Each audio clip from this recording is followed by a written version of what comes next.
Hey, good day everyone. This is Michael Jampuno, Property Specialist of Eminenza Residence 3.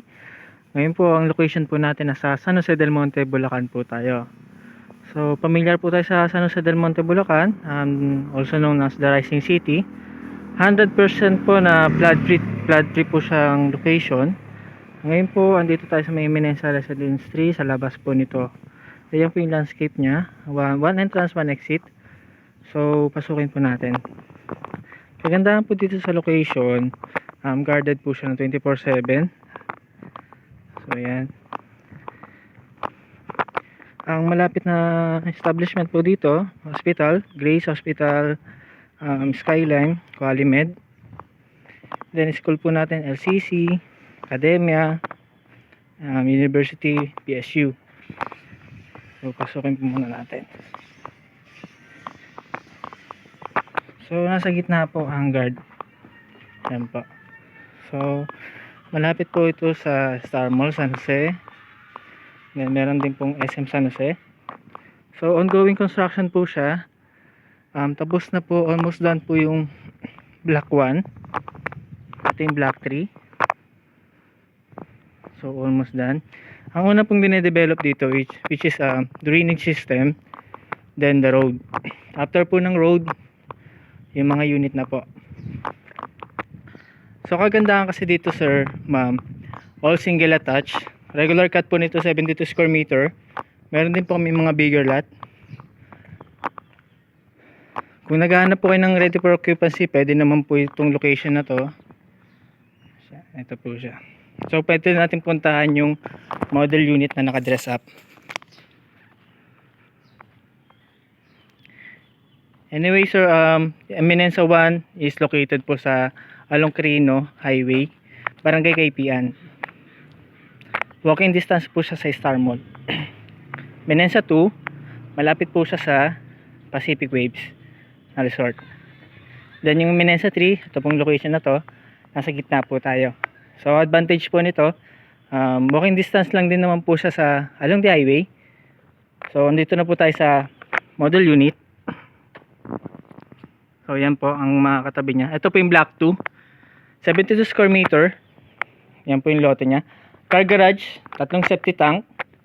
Magmula po dito sa part na to hanggang dun po sa likod. Ito po extension for kitchen, dirty kitchen natin. Ito yung laundry area. Naka-ready na yung faucet dyan, switch, then yung drainage po natin. So, ang service door po, ito, steel door po yan. Sa garahe po or car garage, meron tayong faucet din, ang outlet. Kung mapapansin po ninyo, naka-landscape na po ito. Ayan. Pero depende pa rin po sa discretion nyo kung may mga service po kayo, single na motor, pwede po maging parking. So, pagpasok po natin dito, same lang din naman po ng pinto. On ko lang po yung ilaw. Ito yung naka-dress up na unit, which is binibigyan lang din po namin kayo ng idea. Kung sakali pong ganito ang makuha yung unit, pwede nyo pong gayahin. So ito po yung dining area. Okay. Ito po yung naka-install na built-in cabinet kitchen. Ang purpose po nito para doon po to sa mga gamit po natin na puro electricity. Rice cooker, yung mga ganun po. So, outlet po natin, naka-ready na rin. Ito po yung breaker. Then, ang single attached po, 3 bedroom and 2 toilet and bath. May 1 bedroom po siya sa baba. Pero ang una nyo po muna makikita is yung CR po natin. Dito. Turnover po nito, ganito pong klaseng pinto ang ito turnover. May lavatory, showers, features, then naka-tiles na rin po. Naka-flush yan. Then, ito yung bedroom 1. I-close ko muna po para makita nyo lang din po yung quality ng pinto. So, ito yung bedroom 1. Pagpasok po natin dyan, single bed po ang kasya dito. Usually, ang gumagamit dito, PWD, senior citizen. Then meron tong built-in cabinet. Naka-dress up po siya. Ayan. May window po dito. Likod nito yung sa laundry area.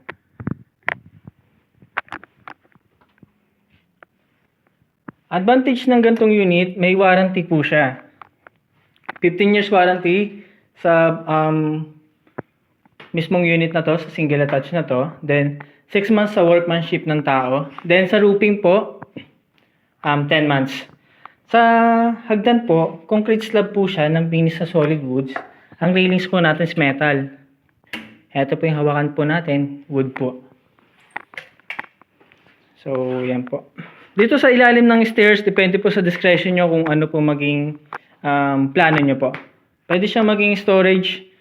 Ayan po. Pwede rin naman siya naka-open lang. May cable connection na rin po ito and internet connection. So, itatap na lang.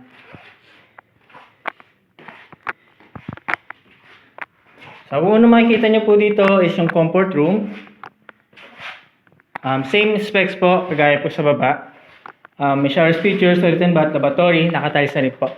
Ang common bedroom, ito. Dalawang single bed ang kasya dito. Naka-vinyl planks yung flooring po natin. May built-in cabinet. So, yan po. Then, ito yung master bedroom. Master bedroom, may built-in cabinet na rin po. May provision siya para sa aircon.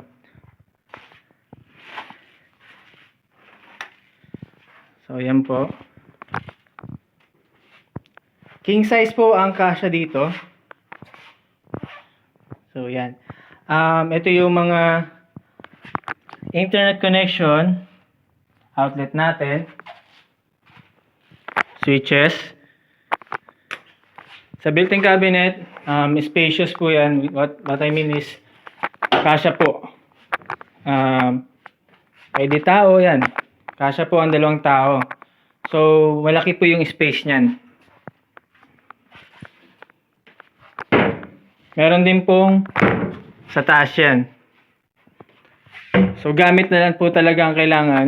Pag nakakuha po kayo ng unit na ganito, gamit na lang po ang kailangan nyo.